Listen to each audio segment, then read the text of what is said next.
মৃত্যুর পরে আমরা সবাই আবার জেগে উঠবো। আমাদেরকে জাগিয়ে তুলবেন কে? এই যে মৃত্যুর পরে আবার জেগে ওঠা, এটাকে আরবিতে বলে আল বাস। আল বাসু বাদাল মাউত, মৃত্যুর পরে আবার জেগে ওঠা। এই এই জেগে ওঠা, মৃত্যুর পরে মানুষ যে আবার জেগে উঠবে, আবার বেঁচে উঠবে, এটা মক্কার কুরাইশরা মানতে পারতেছিল না।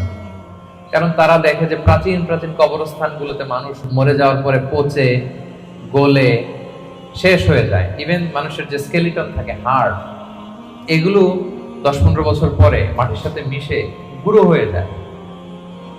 এই গুঁড়ো হয়ে যাওয়া জিনিস, যেটার কোনো অস্তিত্ব নাই, আবার কিভাবে কি করে ওঠে, এটা তাদের মাথায় আসতেছিল না। তো আস ইবনে ওয়াইল নামে এক মুশরিক, সে একটা পুরাতন কবরের ভেতরে সামান্য কিছু মানুষের হাড়, ওইটাকে এরকম হাত দিয়ে মোচড় দেওয়ার পর এটা ডাস্ট হয়ে গেছে, পাউডার। আসলে মানুষের হাড়, মরে যাওয়া মানুষের হাড়, এই পাউডারটা এনে রাসূল সাল্লাল্লাহু আলাইহি ওয়াসাল্লামের কাছে এনে এরকম একটা ফু দিয়েছে। ফু দেওয়াতে বাতাসের মধ্যে বালুটা মিশে গেছে। তো তখন আস ইবনে ওয়াইল বলে যে মাই ইউহিল ইযামা ওয়া হিয়া রামীম, মুহাম্মদ তুমি বলতেছো এই ডাস্ট থেকে আল্লাহ আবার এই মানুষটাকে বানাবে? এটা তো একটা মানুষের কঙ্কাল ছিল, এটাকে যে তোমার সামনে ফু দিলাম, এটা তো বাতাসে মিশে গেল। তুমি কি বলতে চাচ্ছ যে এইটাকে একদিন আল্লাহ আবার জীবিত করবেন? মাই ইউহিল ইযামা ওয়া হিয়া রামীম, এটা কিভাবে? How come it's possible? এটা কিভাবে সম্ভব? তো ধুলা হয়ে গেছে, বালি, মানুষ বলতে কোনো অস্তিত্বই নাই। আল্লাহ রাসূল সাল্লাল্লাহু আলাইহি ওয়াসাল্লাম বললেন যে হ্যাঁ, আল্লাহ তাআলা এই ডাস্ট থেকে, এই ধুলা থেকে, বালি থেকে এটাকে আবার পুনরায় জীবিত করবেন, যেমনি আল্লাহ প্রথম মানুষকে বানিয়েছিলেন। প্রথম আল্লাহ তাআলা যেভাবে বানিয়েছেন, সেই আল্লাহ আবার এটা থেকে ওই মানুষকে আবার রিকনস্ট্রাক্ট করবেন, রিবিল্ড করবেন, রিশেপ দিবেন, রিসেট করবেন, আবার আগের মতো তিনি এই মানুষকে তৈরি করবেন। এই সূরায় এটাই বারবার বোঝানো হয়েছে যে যিনি প্রথম মানুষকে বানাইতে পারলো, সে আল্লাহ কি মরে যাওয়ার পরে, পচে গলে যাওয়ার পরে আবার বানাতে পারবে না? আচ্ছা বলেন তো, কোন জিনিস প্রথমবার বানানো কঠিন না দ্বিতীয়বার বানানো কঠিন? কারণ প্রথমবার ফার্স্ট টাইম, কোনো এক্সপেরিয়েন্স নাই। প্রথমবার যেহেতু করে ফেলতে পারছে, এখন তো একটা এক্সপেরিয়েন্স হয়ে গেছে, কি বলেন, জানা হয়ে গেছে, একটা ধারণা হয়ে গেছে। দ্বিতীয়বার কি কঠিন লাগবে আর? আল্লাহ তাআলা বারবার বলেন যে যিনি প্রথমবার তোমাদেরকে বানাই ফেলতে পারলেন, তোমাদের তো কোনো অস্তিত্ব ছিল না, অস্তিত্বহীন একটা জগৎ থেকে আল্লাহ তোমাকে অস্তিত্বে আনলেন। আমরা ছিলাম ইন এক্সিস্টেন্স, এখন আমাদেরকে এক্সিস্টেন্সে আনলেন। আচ্ছা একটু খেয়াল করে বলুন তো, আজকে থেকে 100 বছর আগে আপনার কোনো অস্তিত্ব ছিল? আমার কোনো অস্তিত্ব ছিল? আমি যে আসবো দুনিয়াতে, যে আমার এই নাম হবে, এই গ্রাম হবে, এই পিতামাতা হবে, এই ফিচার হবে, এগুলো আমরা কেউ জানতাম? তো এই আমাদেরকে যেহেতু আল্লাহ তৈরি করতে পারলেন, অস্তিত্বহীনতার জগৎ থেকে অস্তিত্বে আনতে পারলেন, সে আল্লাহ আবার পুনরায় তৈরি করতে ওনার সমস্যা কোথায়? ওটা তো আরো সহজ, কি বলেন? আচ্ছা আজকে থেকে 200 বছর পরে ধরেন একজন মানুষ পৃথিবীতে যে আসবে, তার এখন কোনো অস্তিত্ব আছে? তার নাম, তার পরিবার, তার বংশ, তার কোনো অস্তিত্ব পৃথিবীতে নেই। কিন্তু এই লোকটা আসবে না পৃথিবীতে? তো অস্তিত্বহীন জগৎ থেকে আল্লাহ যখন অস্তিত্বে আনতে পারলেন, মরে যাওয়ার পরে, পচে যাওয়ার পরে তিনি আবার কেন উঠাতে পারবেন না? কেন পারবেন না? এবং আল্লাহ রাসূল সাল্লাল্লাহু আলাইহি ওয়াসাল্লাম বলেছেন, মানুষের দেহে একটা হাড্ডির কণা আছে, ইন্না ফিল ইনসানি আযমুন লা ইয়াকুলুহুল আরদু আবাদান। একটা হাড্ডির কণা আছে যেটা কখনো মাটি বালু এটাকে খেতে পারে না, নষ্ট করতে পারে না। মিনহা ইউরাক্কাবুল খালকু ইয়াউমাল কিয়ামা, কিয়ামতের দিন এখান থেকেই মানুষের আবার পুনঃসৃষ্টি হবে। তো সাহাবারা বললেন আইয়ু আযমিন ইয়া রাসূলুল্লাহ, এই হাড্ডিটার নাম কি? আল্লাহ রাসূল সাল্লাল্লাহু আলাইহি ওয়াসাল্লাম বললেন আজবুল জানাব, মানে টেইল বোন। ডাক্তারি ভাষায় এটাকে বলে কক্সিক্স। আমাদের যে শিরদাঁড়া আছে না, মেরুদণ্ড, এই মেরুদণ্ডের একেবারে নিচে ট্রায়াঙ্গেল একটা ত্রিভুজ আকৃতির ছোট্ট বোন পার্টিকেল আছে, এটা নষ্ট হয় না। হিন্দুরা যে শ্মশানে লাশ পোড়ায়, সব পুড়ে যায়, ওইটা পুড়ে না। আমরা যে কবরস্থ করি, কবর মাটি সব খেয়ে ফেলতে পারে, কিন্তু ওই ছোট্ট হাড্ডি কণিকাটা নষ্ট হয় না। ইভেন মানুষের মৃত্যু তো অনেক ভাবে হয়। বিমান দুর্ঘটনায় হলে জ্বলে ভস্ম হয়ে যায়, সাগরে জাহাজ ডুবি হলে মানুষ মরে, তিমি মাছের পেটে চলে যায়, তিমি ওইটাকে খেয়ে ডাইজেস্ট করে ফেলে, তার অস্তিত্বই থাকে না। কিন্তু ওই যে ছোট্ট কক্সিক্স টেইল বোন আজ বুঝলে না, এটা নষ্ট হয় না। আল্লাহ বলেন ওইটা থেকে কিয়ামতের দিন তোমাদেরকে আবার আমি পুনরায় সৃষ্টি করব।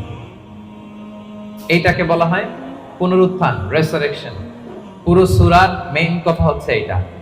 আপনাদের কাছে আগে ক্লিয়ার করে দিলাম যে ওরা যেহেতু বিশ্বাস করতে পারতেছিল না যে মানুষগুলো মরে যাওয়ার পরে 20 বছর 30 বছর পর কবরে তার অস্তিত্বই থাকে না, এই মানুষ আবার জীবিত হয় কি করে?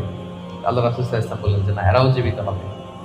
এবং আল্লাহ তাআলা এমন কথা বললেন যে তোমরা কি ভাবছো তোমাদের এই হাড় গোড়গুলো আমি রিঅ্যাসেম্বল করতে পারবো না? আরে তোমাদের the tips of your finger, তোমার আঙ্গুলের অগ্রভাগে যে এই যে কেমন আঁকি ঝুঁকি দেখা যায়, আঁকি বুকি দেখা যায়, এই যে যেটাকে আমরা আঙ্গুলের ছাপ বলি, ফিঙ্গারপ্রিন্ট, বাসমা, এইটাকে হুবহু আমি এক করে দেব। আল্লাহ বলেন এখন যে ফিঙ্গারপ্রিন্ট নিয়ে দুনিয়াতে তোমরা আছো, ফিঙ্গারপ্রিন্ট চিনেন তো? এই যে ইমিগ্রেশন পার করে যে মালয়েশিয়াতে ঢুকছেন, কি করছিলেন? ফিঙ্গারপ্রিন্ট দিয়েছেন না? সিম কার্ড নিতে গেলে কি করতে হয়? এই যে মেট্রিক অথেন্টিকেশনের জন্য এটা দিতে হয়। এরপরে আপনার ক্রিমিনাল ইনভেস্টিগেশনের জন্য লাগে। কোন বাড়িতে ডাকাতি করছে, তো সে যে ডাকাত যে দরজা খুলছে ওইখানে তার এই ছাপ থেকে যায়। সে যা যা টাচ করে সব জায়গায় ছাপ থেকে যায়। ফরেনসিক রিপোর্টের জন্য এই ফিঙ্গারপ্রিন্ট লাগে। আল্লাহ বলে এখন যে ফিঙ্গারপ্রিন্ট নিয়ে পৃথিবীতে ঘুরে বেড়াচ্ছ, মারা যাওয়ার পরে আবার যে পুনরায় জীবিত করব, একই ফিঙ্গারপ্রিন্ট নিয়ে দাঁড়াবো, ওইটা সব আমি তোমাদেরকে দেবো। তোমরা ভাবতেছো শুধু হাড় গোড়, তোমার কঙ্কালটাকে আমি রিঅ্যাসেম্বল করতে পারবো না, তোমার ফিঙ্গারপ্রিন্ট সহ আমি সেদিন দাঁড় করাবো। পৃথিবীতে প্রায় বর্তমানে 800 কোটি মানুষের বসবাস। কত কোটি? এই 800 কোটি মানুষের একজনের হাতের ছাপের সাথে, আঙ্গুলের ছাপের সাথে আরেকজনের ছাপের কোনো মিল নেই। 800 কোটি মানুষ, আপনার এই আঙ্গুলের ছাপের সাথে এই আঙ্গুলের মিল নেই।